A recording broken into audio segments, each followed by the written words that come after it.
The Jeep Gladiator is undoubtedly an exciting vehicle. With its good looks, incredible off-road capability, and fantastic towing performance, it presents itself as quite the pickup truck compared to its peers. However, the Jeep Gladiator isn't without its faults, and even though it might look like a solid choice at first glance, these flaws are so severe that many buyers have been deterred away from it. So let's not waste any time and look at the 6 reasons why you should avoid the Jeep Gladiator. Number 6. A dated powertrain. One of the biggest complaints that the Jeep Gladiator kept facing was the complete lack of powertrains, as up until recently it was only offered with a 3.6 Pentastar V6 engine, as well as a 3.0 turbo diesel V6 engine. However, 2 years ago, the diesel was dropped and it was not replaced, leaving the Pentastar V6 as the sole power plant available for the Jeep Gladiator. Honestly, this is a massively missed opportunity, as its sister car, the Jeep Wrangler, is offered both with a V8 as well as a turbocharged 4 engine, both of which are considered superior to the Pentastar. The Pentastar is simply way too weak to be a true workhorse engine, while also being way too big to be any economical. And while, yes, it doesn't hurt the Gladiator's pulling power, this has more to do with the platform itself and how the suspension is adjusted than the engine. Additionally, it is expected to be fitted with the newly developed Hurricane 6 engine, which is what we were hoping that the Gladiator would have gotten by now. This would have been a real saving grace for the truck,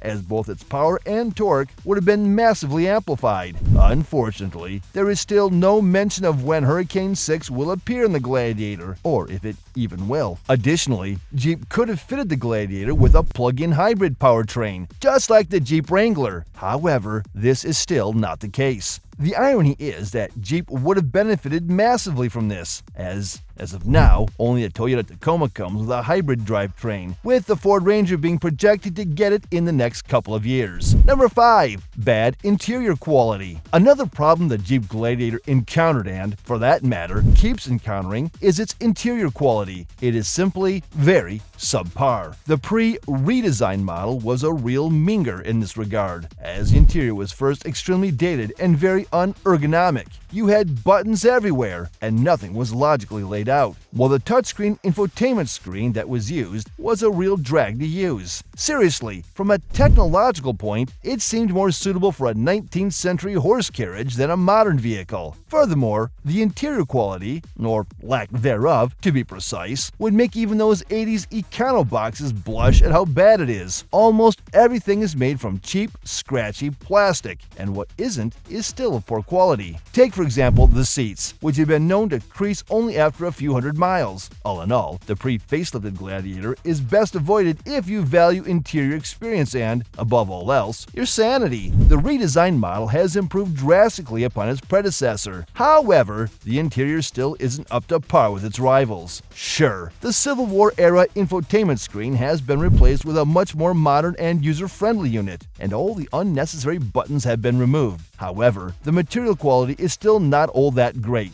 Sure, it has been improved upon, but the likes of the GMC Colorado annihilate it. But the build quality isn't the only thing that bothered Gladiator owners. Number 4. Horrible quality control. Apart from the materials being of shallow quality, the way the whole thing was assembled left even more to be desired. The Jeep Gladiator, especially the pre-facelifted version, was a truly nasty car in terms of quality control. Glaring panel gaps and horrible trim fitment, both inside and outside, were a regular occurrence with the Jeep Gladiator. As previously mentioned, the seats are also known to crease rather easily because the stitching and the gluing process hasn't been properly done. There have been other problems, such as electronic gremlins, problems with the water leaking through the windows and the windshield, and many others, which made the Gladiator quite insufferable to own, especially as an only vehicle. The redesign patches up most of these issues, but it does not do anything more than that. Yes, the quality control is better now, and the previously mentioned issues have been fixed. However, nothing much has been done to make the Gladiator a properly well-built and reliable vehicle. It is still,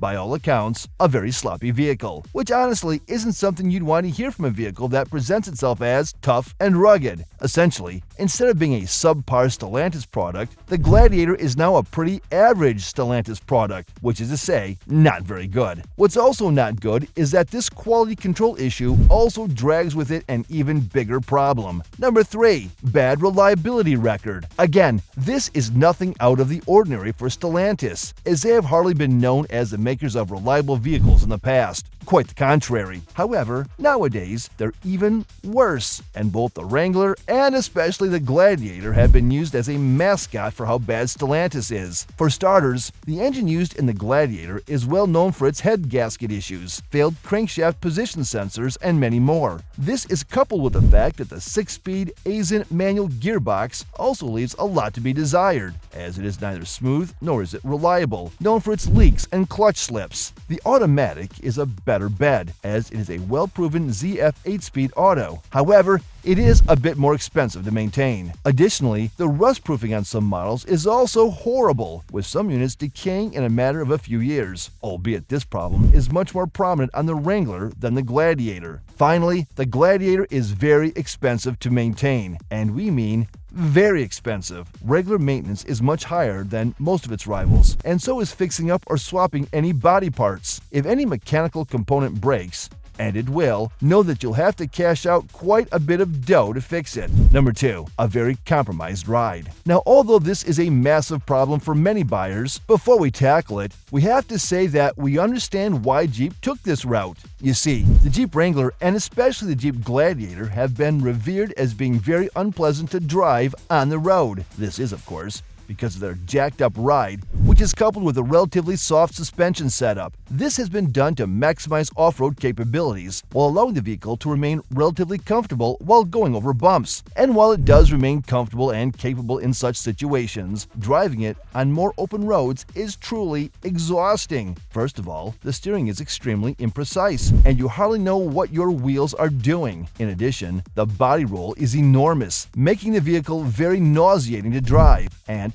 making it exceptionally hard to balance when driving a tad faster. It is a drag. Speaking of drag, its shape doesn't help it either, as its boxy retro styling provides ergonomics and aerodynamics that are worse than a cow. This means you'll be constantly reminded by wind noise that you're effectively being driven in the equivalent of a box on wheels, further compromising the comfort and riding experience of Gladiator. Still, we have to give Jeep credit for not being conflicted about what the Gladiator is. They've designed it as a vehicle for off-road driving, towing, and utility work, and the suspension reflects that. Although it is compromised, it's still better than being completely indecisive like, say, the Chevy Colorado. But the last item on our list we simply cannot vindicate. Number 1. Very high price tag. This is simply completely ridiculous. Considering how badly built it is, as well as how poorly equipped it is, the Jeep Gladiator should be far more affordable than it is. Would you believe that the base model of the Gladiator costs more than $40,000? And for that money, you get a metal shell and 4 wheels, and nothing more. Automatic gearbox? Optional extra. Leather-wrapped steering wheel? Optional extra. LED headlamps and electric window controls? Not even offered. Yes, you heard that right. If you pay $40,000 for a pickup truck, you're stuck with halogen lights and those crank-operated windows. Be honest with us. When was the last time you saw manual windows, let alone saw them in a $40,000+ vehicle? Truly disgraceful, especially when you take into consideration that the cheapest Ford Maverick, which is nearly half the Gladiator's price, has these features as standard. Now, the Nighthawk and the Sport S both come with electric windows as standard. However, you still don't get an automatic gearbox, leather-wrapped steering wheel, or LED headlamps as standard. No, to get that, you'll have to cash out just under $50,000